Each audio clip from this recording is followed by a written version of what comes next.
48টি মনোনয়নপত্র বৈধ বলে পেয়েছি। এর মধ্যে ঢাকা বিভাগের একটি মনোনয়নপত্র বাতিল হয়েছে। চট্টগ্রাম বিভাগে আমাদের 4টি ছিল, 4টির মধ্য থেকে একটি বাতিল হয়েছে। 3টি মনোনয়নপত্র বৈধ হিসেবে আমরা পেয়েছি। বিসিবি পরিচালনা পরিষদ নির্বাচন 2025-এ আপনারা জানেন আজকে আমাদের নির্ধারিত দিন ছিল মনোনয়নপত্র বাছাই এবং তালিকা প্রকাশ করার। সে মোতাবেক আমরা রিটার্নিং অফিসারের কার্যালয় আমরা সেই মনোনয়নপত্রগুলো বাছাই করেছি। আপনারা জানেন যে 51টি মনোনয়নপত্র জমা পড়েছিল 60টির মধ্যে থেকে, সেই 51টি আমরা বাছাই করেছি এবং বাছাই করে আমরা 48টি মনোনয়নপত্র বৈধ বলে পেয়েছি। তো আমাদের ঢাকা বিভাগে আপনারা জানেন যে 3টি মনোনয়নপত্র জমা পড়েছিল, এর মধ্যে ঢাকা বিভাগের একটি মনোনয়নপত্র বাতিল হয়েছে, সেটা হচ্ছে জামালপুর ক্রীড়া সংস্থা এস.এম. আবদুল্লাহ আল ফুয়াদ রেদওয়ান।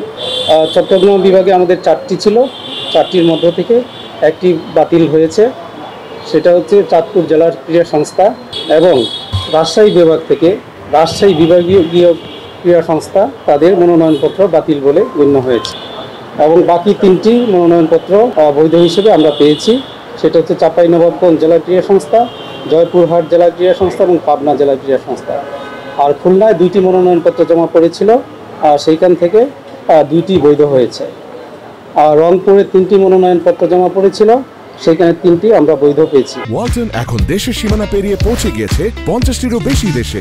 ওয়ালটন, ঘরে ঘরে বিশ্বজুড়ে। সিলেটে একটি মনোনয়নপত্র জমা পড়েছিল, একটি বৈধ হিসেবে গণ্য হয়েছে।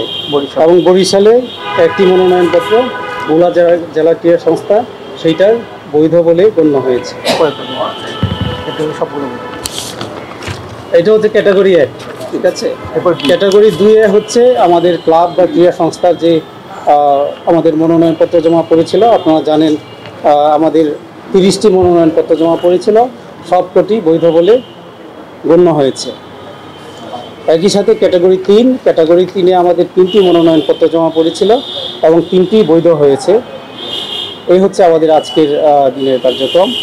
তো আমি আরেকটু ঘোষণা দিতে চাই আপনাদের জন্য, এটা হচ্ছে যে পত্র মনোনয়ন বাছাই সংক্রান্ত সিদ্ধান্তের বিরুদ্ধে আপিল দায়েরের তারিখ হচ্ছে আগামীকাল 30শে সেপ্টেম্বর সকাল 10টা থেকে দুপুর 1টা। আপিল শুনানি একই দিনে বেলা 2টা থেকে 5টা পর্যন্ত অনুষ্ঠিত হবে। মনোনয়নপত্র প্রত্যাহারের জন্য আগামী 1 অক্টোবর 2025 সকাল 10টা থেকে 12টায় রিটার্নিং অফিসারের কার্যালয়ে সশরীরে উপস্থিত হয়ে লিখিত আবেদন দাখিল করতে হবে। আর আমরা প্রার্থীদের চূড়ান্ত তালিকা প্রকাশ করব 1 অক্টোবর বেলা 2টায়। এই হচ্ছে আজকে আমাদের পক্ষ থেকে আপনাদের জানানোর যে বিষয় ছিল আমরা জানিয়ে দিলাম। ঢাকা বিভাগের একটি মনোনয়নপত্র বাতিল হয়েছে, সেটার গ্রাউন্ড হচ্ছে সমর্থনকারী কাউন্সিলর যিনি ওনাকে সমর্থন করেছেন তার ফর্মে যে প্রদত্ত স্বাক্ষর, মানে কাউন্সিলরশিপের যে প্রদত্ত স্বাক্ষর, তার সাথে মনোনয়ন ফর্মে যে স্বাক্ষর করেছেন সেটা সম্পূর্ণ অমিল পাওয়া গেছে। এটা পুরোটা একটু পরে বোর্ডে দিয়ে দিই। আমরা এটা একটু পরে বোর্ডে দিয়ে দিচ্ছি। এখানে ওপেন ওয়েবসাইট আজকে আর এখানে কোনো কিছু অপ্রকাশিত রাখার কিছু নেই, আমরা দিয়ে দিচ্ছি। ওয়েবসাইটেও থাকবে, আপনারা ওইখান থেকে সংগ্রহ করে নেবেন। আপনারা আমাদেরকে সহযোগিতা করছেন অব্যাহতভাবে, এই জন্য আপনাদের সকলকে ধন্যবাদ জানিয়ে শেষ করছি।